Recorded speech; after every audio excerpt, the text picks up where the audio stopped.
1998 सालापर्यंत धुळ्याचा भूभाग असणारा आणि 98 नंतर गुजरात आणि मध्य प्रदेश या दोन राज्यांच्या चिमटीत अडकल्यासारखा दिसणाऱ्या भूभागाचा जिल्हा म्हणजेच नंदुरबार जिल्हा। हा जिल्हा खरं तर महाराष्ट्राच्या राजकीय आणि सामाजिक पटलावर तसा कायमच दुर्लक्षित राहिला।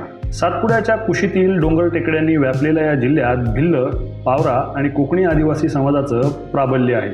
प्राचीन इतिहासाशी नातं सांगणारा हा जिल्हा प्राचीन माणसाच्या अस्तित्वाच्या खुणा दाखवत असला तरी आपली आजची स्वतंत्र ओळख दाखवायला मात्र कमी पडलाय हे देखील तितकंच सत्य आहे। या जिल्ह्याची माहिती आपण या व्हिडिओच्या माध्यमातून समजून घेणार आहोत। नमस्कार, वृत्तम मराठीमध्ये आपल्या सगळ्यांचं स्वागत। महाराष्ट्राचा नकाशा नीट पाहिला तर अगदी वरच्या टोकाला गुजरात आणि मध्य प्रदेश या दोन्ही राज्यांच्या चिमटीत सापडलेला जिल्हा म्हणजेच नंदुरबार जिल्हा।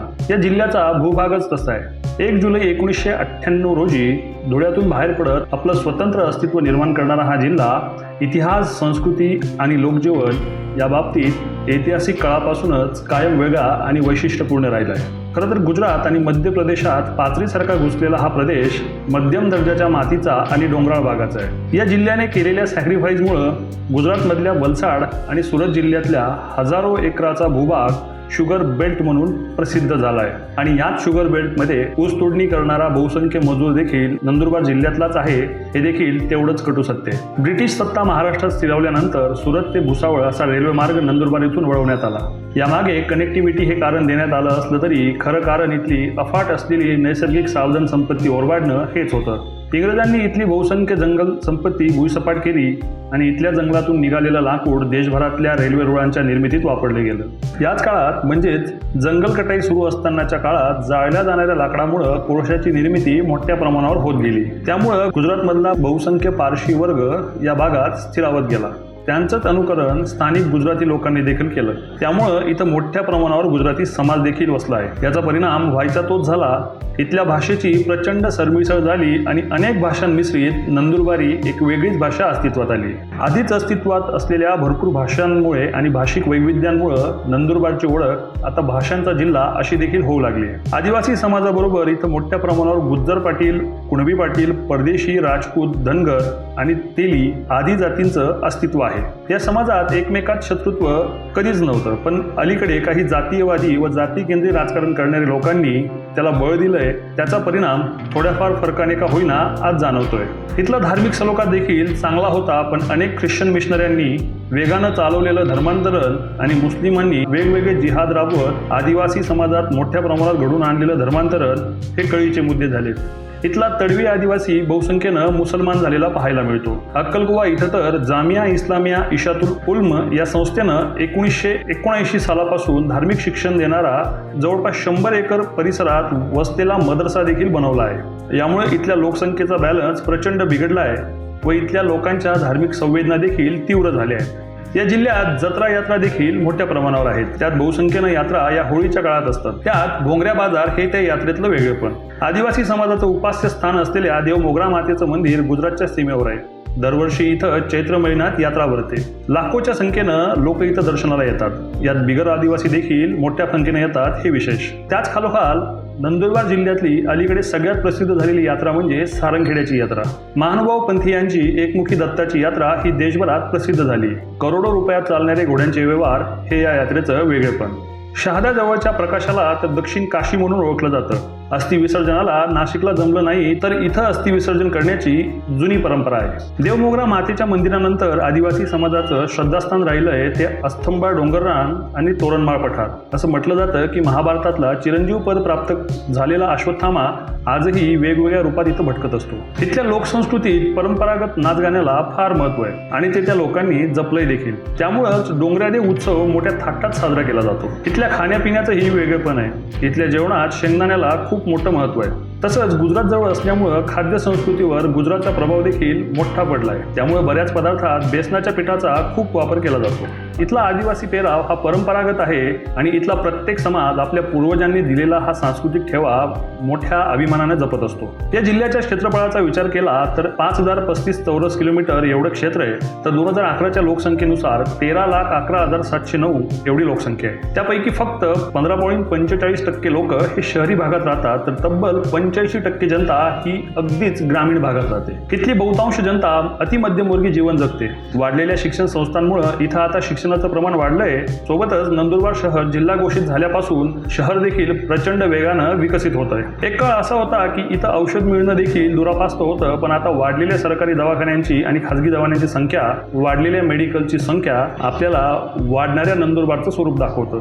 इथले रस्ते वाढले आहेत, सुविधा वाढल्या आहेत, त्यामुळे तरुणाईची स्वप्न देखील प्रचंड विस्तारले. पण इथल्या उद्योगधंद्याचा विकास न झाल्यामुळं सुशिक्षित वर्गाचं स्थलांतर देखील वाढलंय आणि ही स्थलांतराची समस्या आज नंदुरबारमधली सगळ्यात मोठी समस्या होऊन बसली. बाल हुतात्मा शिरीष कुमार याचा वारसा सांगणाऱ्या या शहरात तरुणांना का थांबावं वाटत नाही याचा विचार इथल्या राजकारण्यांनी आणि समाजकारण्यांनी नक्कीच केला पाहिजे. नंदुरबार जिल्ह्यात एकूण 6 तालुके आहेत. त्यामध्ये नंदुरबार, नवापूर, शहादा, तळोदा, दडगाव, अक्राणी आणि अक्कलकुवा. तर नंदुरबार लोकसभा मतदारसंघ हा जिल्ह्यातले 4 आणि धुळ्यातले 2 असे 6 विधानसभा मतदारसंघ बनून तयार झाला आहे. स्वतंत्र भारताच्या पहिल्या निवडणुकीत म्हणजे 1952च्या पहिल्या लोकसभा निवडणुकीपासून ते 2014 पर्यंत इथं काँग्रेसचंच अस्तित्व होतं. पण तरी देखील जिल्हाभर नेतृत्व करू शकेल असं कोणतंच नेतृत्व उभं राहू शकलं नाही. खरं तर यामागे स्वार्थ आणि स्वार्थी नेत्यांचा भरणा हेच कारण आहे. सोबतच इथल्या आदिवासी नेत्याला कायम कुणीतरी बिगर आदिवासी नेतृत्वाचा टेकू हा लागत असतो, ही देखील अडचण आहे. इतिहासाचा आढावा घेतला तर 1952च्या निवडणुकीत इथं शाळीग्राम भारतीय, नंतर झालेल्या पोटनिवडणुकीत जयंतराव नटावतकर खासदार म्हणून निवडून गेले होते. मग पुढे लक्ष्मण वळवी, तुकाराम गावित आणि स्वरूपसिंग नाईक हे अनुक्रमे 2-2 वेळेला खासदार म्हणून निवडून गेले. त्यानंतर 1981 पासून तब्बल 9 वेळा खासदार म्हणून निवडून गेल्याचा विक्रम केला तो माणिकराव होदल्या गावित यांनी. फक्त 4थी शिकलेला हा माणूस, प्रचंड असलेला ग्राउंड कनेक्ट आणि बोलण्यातली मिठास हे त्यांचं वेगळेपण. आपल्याकडे काम घेऊन आलेला माणूस मग तो कोणत्याही पक्षाचा असला तरी त्याचं काम झालं पाहिजे, यामुळे ते लोकात मोठ्या प्रमाणावर पॉप्युलर होते. 9 वेळा खासदारकीचा विक्रम करून देखील त्यांनी कुठल्याच राजकीय पदाबाबत कधीच आसक्ती बाळगली नाही. म्हणून फक्त केंद्रीय गृहराज्यमंत्रीपद आणि एकदा प्रोटेम स्पीकर इथपर्यंतच त्यांना मर्यादित राहावं लागलं. जिल्ह्यातले दुसरे प्रभावशाली नेते होते ते स्वरूपसिंह नाईक. पण राज्य कॅबिनेट मंत्रालयातलं एखाद दुसरं कॅबिनेट मंत्रीपद किंवा राज्यमंत्रीपद पदरात पाडून घेत शांततेत आणि सुखात जिल्ह्याचा कारभार करत बसायचं हेच त्यांचं स्वप्न. त्यामुळं ते देखील आपलं जिल्ह्याभर नेटवर्क प्रस्थापित करू शकले नाही. नंदुरबार जिल्ह्यात आपलं स्वतंत्र राजकीय नेतृत्व प्रस्थापित करण्याची ताकद होती ती विजयकुमार गावित यांच्याकडे. पण त्यांनी देखील कुटुंबाच्या पलीकडे कधीच विचार केला नाही, म्हणून ते देखील हळूहळू आकसत गेले. केसी पाडवी आणि आमशा नाईक यांना देखील तालुका वगळता आपलं फारसं नेटवर्क उभारता आलं नाही. काही प्रमाणात जिल्हाभर अंमल आणि राजकीय वजन तयार केलं ते बटेसिंग रघुवंशी यांनी. त्यांचाच वारसा सांगणाऱ्या चंद्रकांत रघुवंशी यांनी देखील आपलं एक स्वतंत्र अस्तित्व तयार केलंय.